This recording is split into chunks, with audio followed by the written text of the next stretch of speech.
برێز ئەنوەریانیش بەرچێ دەما داویێدا پەکەکێ دەست بە گەف و تهدیدا ڕۆژنامەوان نویسکار ئەم بێژن کەسایەتیین کوردی ڕۆژاوای کوردستانی کردیەش بەرچێ سەدەما بەیەکێکی کەرم بکە ئێوار باش شتە و ژمیوانەی تەرە گەلێکی بخێر بڕاستی ئەو نەجارە ئەو ڕێخستنە هانەی کەسین سیاسەت کەسێک و ڕەوشەنبیر و نویسکار و ئیدرا ئەو نەجارایەکی و گەفالوان دێ تخوێ و ژغێنی گۆ زندان ئێگ و کەتنە زندان وێ ئۆن زانین یەک جوان کەسێک و دووبارە برزان حسین ئەو برزان لیانی گومانە مدە جارە سیایی گۆ ئەف کەسی هانی تێگرتن نەتێگرتن ji بۆ tiştekî berzan nekirî hingê milletê xwe bê û diragihandinê de kar dike got xwedîraman ji bo wilo rêxistina PKK ji destpêka avakirina wê heta roja îro de partiyekê totalîtar ticarî nirîna hemberî xwe nayê qebûlkirin li cem wê ji bo wilo jî dixwaze ku her û her jiyana siyasî û hemê jiyana hanê têk bibê lê ev çend rojê dawî bi rastî ji xênî girtinê de got îro gotî ketiye qonaxekî nû de û ev qonaxa hanê jî baweriya min de wek me daxuyanî kirin berî ana jî hinek kesê got ragihandinê kar dikirin û eşkence jî wan hat kirin û heta dest bi hawlê kirin got tilîmîziya wan jê kin yek ji wan Cengîn Elîko bû û gelek kesê din ji xwe hûn dizanin pê ava henê got ê wan avêtin ji derve ê got wan girtin ji Behlewî Bikir û Mustafa û ev navana de di baweriya min de divê qonaxa dawî de ketî astekê bilind de û astek metirsiyê de li ser jiyana her du kesê bi taybetê Îvan Hesîb ji xwe ev ne carayekê got tehdîtja Îvan di rûpela de we nêzîkî bêtir nêzîkî PKK-nê got tehdîdeke eşkere û dîrêk dijêr dibêjin em ê bi awayekî her ya kuştin be ya guhjêkirin bin li gora got wan xwe beladkirinê baş ev jî netîca siyaseta feşela siyaseta PYD û alîgirê xwe got Rojavayê Kurdistanê got îro xelk rewşek gelekî xerab de jiyanê dikin ya di dwast dixwazim bêjim got berpirsyariya yekem jî got berpirsyariya Emerîkayê a kesekî din ji ber ev deverek desthilatdariya Emerîka de û qesedê dibin û rêveberiya PYD tev de dibin siya Emerîka dikin gerek Emerîkî li ber vê ya bi awakî ceddî bisekine derbarî vê pirsyarê yanî ji ber çi PKK ev rêgirtiyê ber ku gefan tehdîdata dike diriya em bêjin pêc û ragihandina ku dibin siya wê de kar dike eger min ser derencamên vê siyaseta ku PKK diriya ragihandina xwe de dike bisekinin derencam li ser Rojavayê Kurdistanê wê çi bin gelo baweriya min de me got PKK bi xwe silûkekî wê yani tiştekî nû he heta got em li ser bêjin wala karekî nû tê kirin ev kareya karekî berdewam li ser wê hatiye avakirin û bi darê zorê her deverekê gocê golê hebe dikare wê xelka hanê de tehdîdê de got wan kontrol bike ji bilî wê PKK ya menzumatê rêxistinê got bi wê de alîgirê wê de nikar rîn û baweriyê bin got xelkê bi xwe bînin wê baweriya hanê de got hindirê wê bê bawer bibin ji bo wilo arê kesê got ragihandinê dike ya nivîskarekî wek Şevan İbrahîm got nivîsandinî wî eşkere ne bi eşkerebû yanî kirin Îvan Hesîb kesekî ragihandinê dike û li cem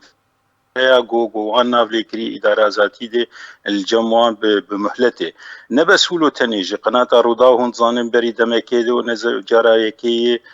got êrişî wê kirin û hewldan got wê bişewitîn û şewitandin û karmendê wê de gefal wan dixin û her wiha Kurdistan 24 girtin evana ji توانایê got ev rêxistina hanê de towanbariyê radike û berdewamê vê mesela hanê ji ber wilo jî her qonaqek feşelek tê de derbas dibe karekî din derdixe got xelkê pê mijûl bike xelkê dûrî wekî daxwazê wanê rojane bikin hûn tev dizanin pê got rewşa abûrî û rewşa jiyanê de xelkê de rewşeke gelekî xerab derbas dibe xelk hesreta xelkê gihayê dereca got gulpek av û gepek nanê paqij bixwin ji bo wilo jî xelkê mijûl dike bi karên din û ev kareya ji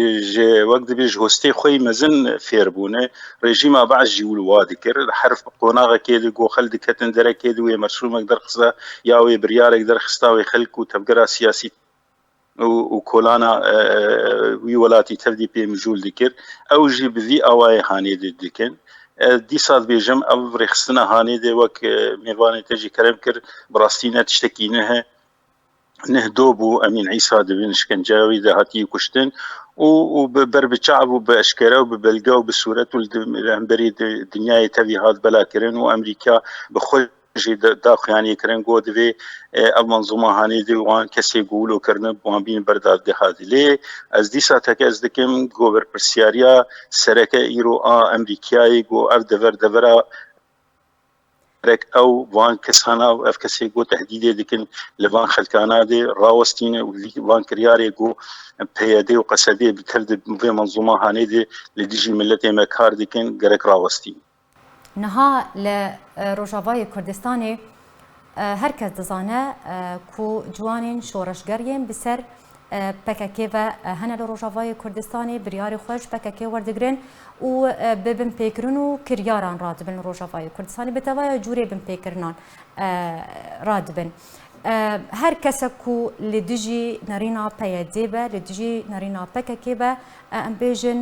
rastî tevaya curê binpêkirina tê ku ev yek bûye weke kultûrekî li cem ev siyaseta ku pê radibin li Rojavayê Kurdistanê em bêjin ta çira deyekê bandora xwe li ser jiyana civakî û li ser jiyana siyasî kiriye û em bêjin rewşa civakî û rewşa siyasî eger wiha berdewam bike wê berev çi aqarekê biçe. Bawerîya min dilê wek me amajeke yani rastî PKK dixwazî got jiyana siyasî ve got çawa li Bakurê Kurdistanê tune kir û qels kir û zeyîf kir dixwazî îro Kurdistana Sûrî jî her wiha bi vê awayê hanê got tevbin baskê wê dikar bike û her deh roja daxuyanîkê tê xidistî te de û te derxe ser ragihandinê de û tu wek wê bixwîn divê tê divê tê dûrî siyasetê bikeve tu dûrî rexneyê bikeve dûrî her tiştê jiyanê got wek mirovekê azad be got hewildanê bike got berxwedanîkê ber mafê milletê Kurd bike ev rêxistina hanê de bi rastî û ev rêxistinê got pêv girêdayîne rêxistinên karên terorî dikin derheqê ciwana de derheqê revandina zaroka de derheqê xwendinê de got îro astengiyê li pêşiya xelkê got dixwazin zarokê xwe fêrî xwendinê bikin û dawî paşerojek ji wan re bêdîtin got karibe bi vê zanebûnê de got kar bikin û xebatê bikin li hemberî wê astengiya li pêşiya xelkê datîne ev karana tev digiş li ber çavê ve manzûma hanê do bû xwe pêşindana encûmena niştimanî hat kirin ew kesê got hatin bi navê ciwanî şoreşger li ber esayîşê wê li ber istixbaratê wê li ber her kesê wê êrişî wan kirin dixor ji wan nehatine girtin û yek jî ji wan nehatî girtin û netên girtin jî û kes nikare nêzîkî wan bike ji ber kadrokî PKK li dû wanê kes nikare nêzîkî wî kadro bibû nikare nêzîkî van kesan nabe li hemberî wê jî jinê jî bi awakî de her roj roja wê wan derxin derekê de û texwînê û xiyanetê bi xelkê serkirdê encûmena niştimanî Kurdî vinya rokê herêma Kurdistanê bi vî awayê hanê tê kirin براستي ام منظومه هاني دي دخوازي تشويها رحي كردي بك يعني هاتي آوا كرين لسر قوچا وكارب ملتي كرت نبك ودوزا ملتي كرت نبك أوايا حقيقتك تي قمانتي دنماي يعني قاوا قوتي آلا كردي تشوتيني قاوا قوتي الدجي ريفي بريا قد دسكفتين قو ملتي كرد بدس خستي بحزاري بخوينا شهيدة دي إيرو لدجي وكار دي كوت تخوازي ويتنبك يعني أفكر أنا دوزا ما في ملتي كرت خستي بن هاشلا نافكي دي جو كس نظاني بأبنا بايا جبوكي وخدمتها كيدك وبو في أواي ديكي أوايا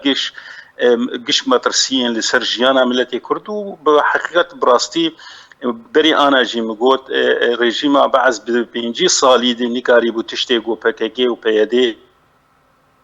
نهدا صالي داوي دي جو كرن مشروعي جي حزامي خرابتر بسري ملتي كرد اني جي نفوسي خرابتر كرن ملتي خوازا محمد طلب الهلال جو دخوز جو دندري كردستان سوري دبي كرن بكاكي جي درباس كي دورین کردی گش هاتین ویران کردن و هاتی داگر کردن و گوش دروی سینوران خوندن نمای زانبون نمای ملت درج جیان خطوی بقرب لی زارو کیوان خوندوان بن و زانبن و دبستان دبن ایرو پککری گریل پیشیا وی نفشی نه بکیمانی دنف سی نفش هاتن وندا کرند هندری کردستان سوری دی بخوندن بیکار بی پاشروجک دیار لبرچاویان اوانا گش کریارن گود در حق وی ملت هانی دی تکرن و بردوام جی حتی روجا ایرو